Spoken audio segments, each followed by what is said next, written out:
5 seconds. Yesterday, I had the honor to present a resolution before you which you passed. In it, we stated that we wanted it to be clearly understood that we aim at a socialistic pattern of society. In that resolution, which deal with the economic policy, we have to give effect to that decision of yours because ultimately it is the economic policy which is going to shape that picture of India which you call the socialistic pattern. This resolution is therefore of the highest importance.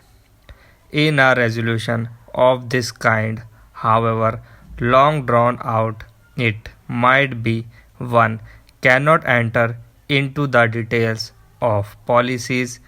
There is a danger in such resolutions, and that is what you may use striking words and vague phrases and imagine that you have given a great lead to the country. That does not help us because we have to solve the problems of India. How to deal with those problems is itself a problem. The problems of unemployment and of raising the level of our people are not solved by broad decisions or slogans. I say this without any disrespect to those who wield striking words because I myself have been a wielder of words all my life, drafting resolutions, getting them passed, and so on.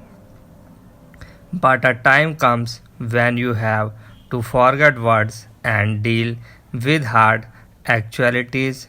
This applies more especially to congressmen because they have much more responsibility than others in running the government and deciding the government's policy.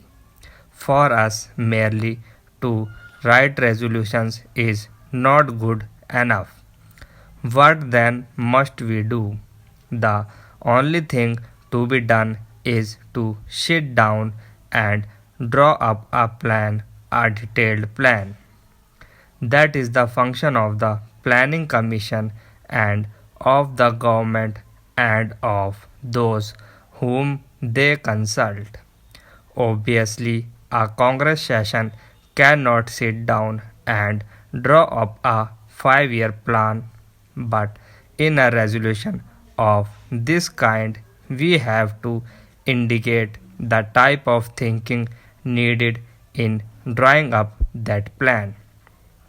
This resolution contains a brief reference to the objective to be achieved. First of all, after expressing appreciation of what has been done, the resolution says that the time has now come for substantially increasing production, for raising the standards of living, and for having progressively fuller employment so as to achieve full employment within a period of 10 years in the Congress. The first thing to note about this resolution is that it does not merely repeat what we have said before. It points out that the time has come for us to advance on the economic and social plan. In a sense, we have been doing it, but we have not been doing it adequately. The time has come to put an end to unemployment in 10 years. By 10 years, we mean 2 5-year plan periods. I wish you to appreciate that we try not to word our resolution in what might be called bombastic language. We are an old and mature organization with a great deal of experience. It is not desirable, therefore, that we should use words which are vague and meaningless. On the whole, we understate what we propose to do. If we really give effect to this resolution, it means bringing about a revolution in this country, an economic revolution bigger than any that has taken place in our times. Take the simple fact of putting an end to unemployment within 10 years.